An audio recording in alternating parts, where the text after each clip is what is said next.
Good morning, my name is Henny Sraatsma. I am part of the pastoral team, the prayer team and the prayer chain that have just started up. I've been in pastoral care for many years. We came to Citywide ESBC at a time with our family of 4 girls. The bridge was down, so we went, they had the church in the college. From Wynyard, we were there for 12 years. My husband bought a service station there and developed it into a car yard. Soon after I became a follower of Jesus, born again. I'd always been to church, but I was not really, didn't have a personal relationship with the Lord. Some ladies that I had contact with did, and I wanted what they had. But I also failed constantly. Life wasn't what it meant to be. I loved church and I loved the Bible study. A while later, my husband and I decided to go to visit my family in Holland. My dad was dying of melanoma, and I wanted to see him while he was still well enough. We left the children in the care of a couple that moved into our house. 16 days into our holiday, we had a phone call from Ed's family here, and to say that our eldest daughter had been killed. She had been assaulted by a 16-year-old girl that she'd been trying to help. And yeah, that took a bit of accepting. We were in shock. We were in a daze. We flew back the same day. We came here with to a house full, especially the children. We just wanted to be with the other children. But Ed's family, lots of flowers in the house, lots of food in the fridge. Our church family had certainly looked after us. Assurance of prayer, and yeah, but the funeral was arranged by other relatives. We couldn't do it. We were just not able to. And but after that, life went on. We had to pick up the pieces. My husband had to go back around the business that he had started in Hobart. The children had to go to school, and I was left to wonder how I could work this all out, how I could continue, how I could survive this. It was too big. The grief was too deep for all of us.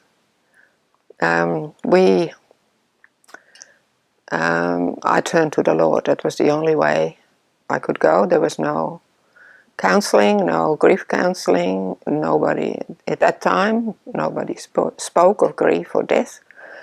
So the only person I could go to was to Jesus. And I did. People sent me scripture verses. I hung on to them for dear life.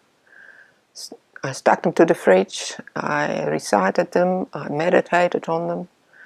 I got to know God's power of love, support, encouragement, hope, courage. I needed courage, and wisdom how to continue. That wasn't easy. But as best as we could, we worked through it. We consequently also lost a beloved dog that one of our daughters found a lot of comfort in. He had to be put down because he assaulted a child.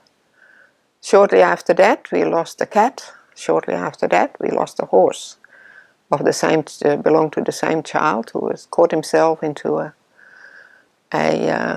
wire fence and had to be put down as well.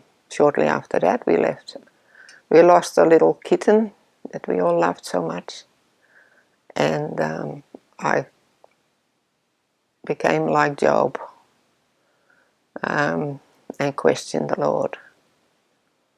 Why do these things happen to my family? My children, haven't they had enough? And but he just, he just covered me. He just, I felt his love, his presence. Of course, there was a trial. We didn't go to that. We couldn't go. I felt the Lord's covering, especially in that.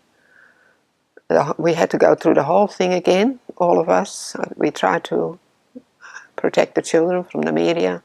I also needed to forgive the girl that committed this horrific crime against our family. And I decided that I needed to. Just after I became a born-again Christian, became a disciple, I had done a course and study on forgiveness, and that was very clear that as a Christian I needed to forgive. And I did, and it was an act of will, but it didn't mean that it was...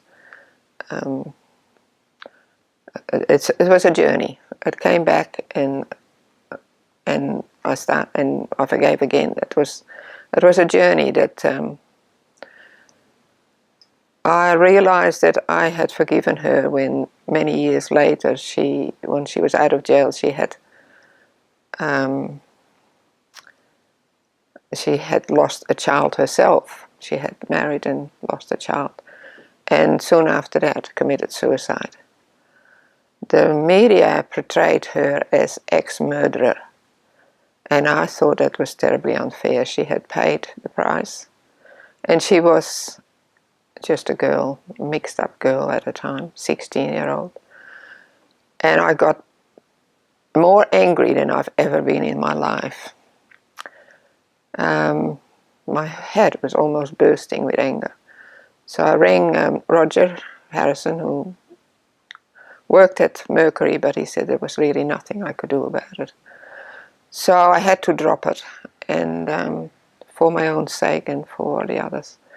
But forgiveness is something we need to do. I believe she came to the Lord in some way because through a relative I was given some poems that she had written, and somebody had visited her and she had been given those poems, and in it she wrote that she had not meant to kill her, but that she had seen him. She had seen him in a vision, and in some way she described that she had contact with him, and I believe it was Jesus, because the way it was written, and we had always prayed for her. My friends and I did believe that she had known the Lord. Yes.